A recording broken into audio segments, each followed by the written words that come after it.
Hi guys, welcome to another video. Today I'm going to be showing you how to make this delicious chicken recipe that you will definitely fall in love with. Without further ado, let's get started. We'll be using assorted vegetables. We'll start with mabenda, commonly known as okra, eggplant or biringanya, and courgette. Then together with bell pepper of your choice and 1 carrot. We'll have some onions later together with 2 cloves of garlic, but that is for later. We're also going to be using the cooking cream. When you go to buy, make sure it's written cooking cream. Don't buy whipping cream. Be careful of that. Then we'll definitely need some chicken. So with this, we'll also have additional ingredients when you are prepping for them. So for the vegetables, you will need to dice them either into cubes or into finely chopped vegetables.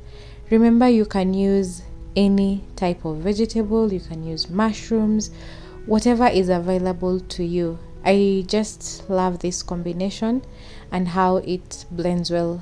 This is a recipe that you can easily customize and adjust, and also easy to follow through. So I majorly did julienne on all my vegetables apart from the courgette and the biringanya. So for the biringanya, we're going to cut it later because it oxidizes quite fast. So I prefer cutting it when I'm about to put it in the pan. So for the next step, we'll start prepping the chicken breast. Just pat it dry, then we're going to cube it into 4. This phase, if you have a meat tenderizer, it's that tool which you tenderize the meat with, you can use it. If you don't, like I do, you will have to cut them into 8 pieces so that we can have almost a chicken fillet. The reason we're doing this step is so that we can have even chicken pieces. So once you have your 8 pieces, you're going to align your cling film as illustrated and then arrange them in single form, flat, totally flat, so that we can seal it and then we'll beat it down.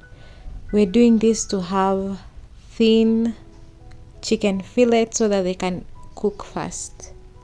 Just follow the step here on how to seal it, because you do not want cross-contamination and you also want to secure the meat while you're tenderizing it.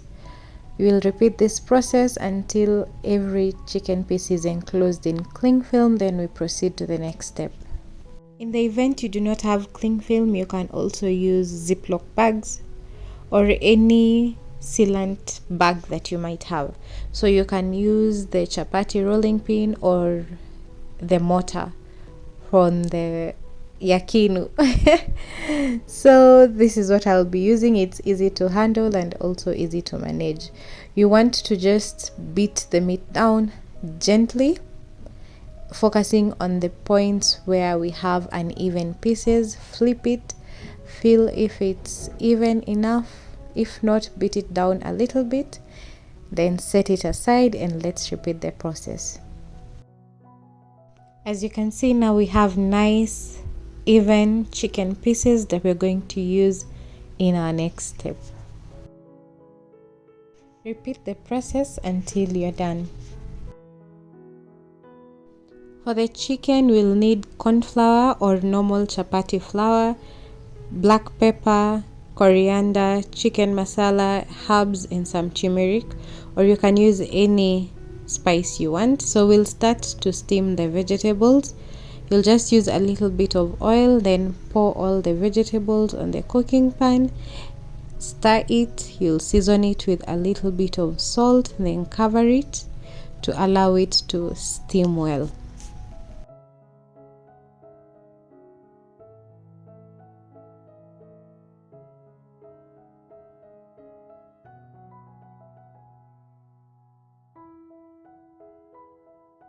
Remember to keep checking and stirring the vegetables as we're not going to add water.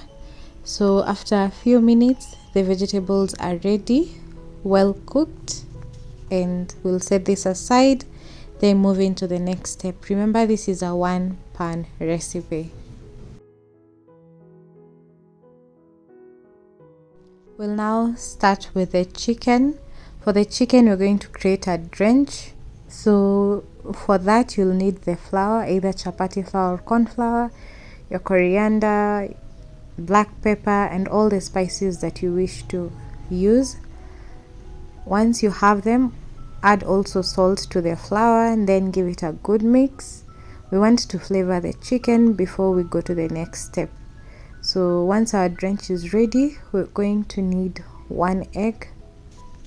Beat it well, mix it up, because you're going to give it a light coat of the mixed spices and the flour. So beat up the egg and then set aside. We'll start with a little more oil than I would use, because I want to shallow fry this. But if you're a deep fry type of person, feel free. I prefer shallow frying everything. So just take one piece at a time, soak it in the egg as illustrated, drain off any excess. Remember, this is a light coat. Dunk the piece in the drench, flip it, shake any excess flour mixture, then place it gently on the pan with already heated oil. We'll repeat the process of coating the chicken pieces lightly in the egg and lightly in the flour, and shaking off any excess mixture, because you don't want a thick coat, you just want a thin coat. Repeat the process until you're done.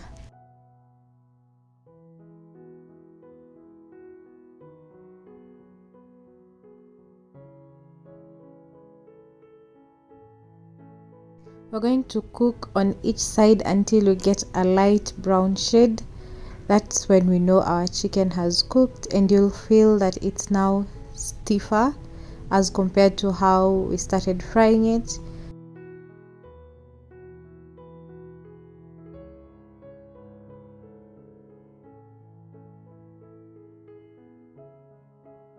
This is what we are going for, a lighter shade of brown. It's perfectly cooked, ready to eat as it is, but that is not the goal. For now, we'll repeat the process until all our pieces are well cooked and well done. Then we'll go to the next step.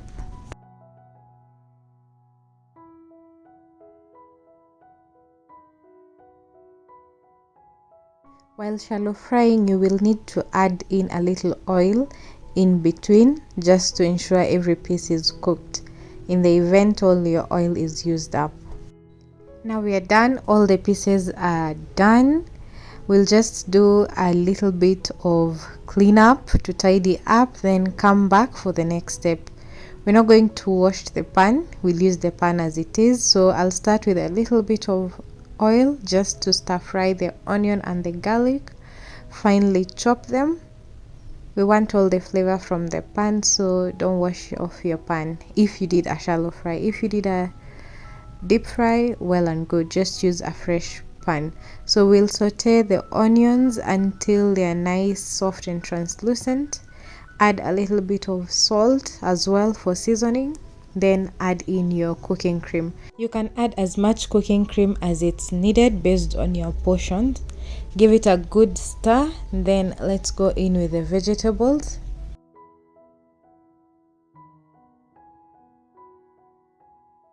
Add in your pre-steamed vegetables, all of it.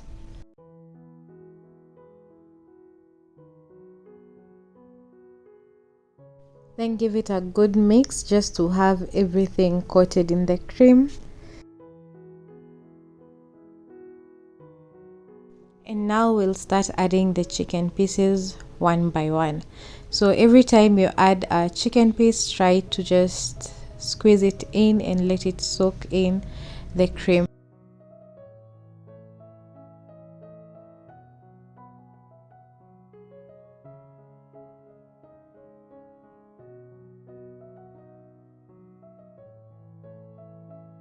As you add them, flip the chicken pieces, the first that you had added in the pan. Remember, this step is just for marrying or bringing all the ingredients together and ensuring everything is soaked in the goodness before we start adjusting. I'll add in a little bit more of the cooking cream. Give it a good mix. Flip up the chicken to have everything coated. Then adjust your seasoning to your preference.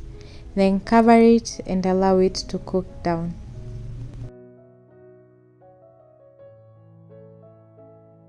Once everything is mixed up, we'll add some dhania to it, then give it a good mix.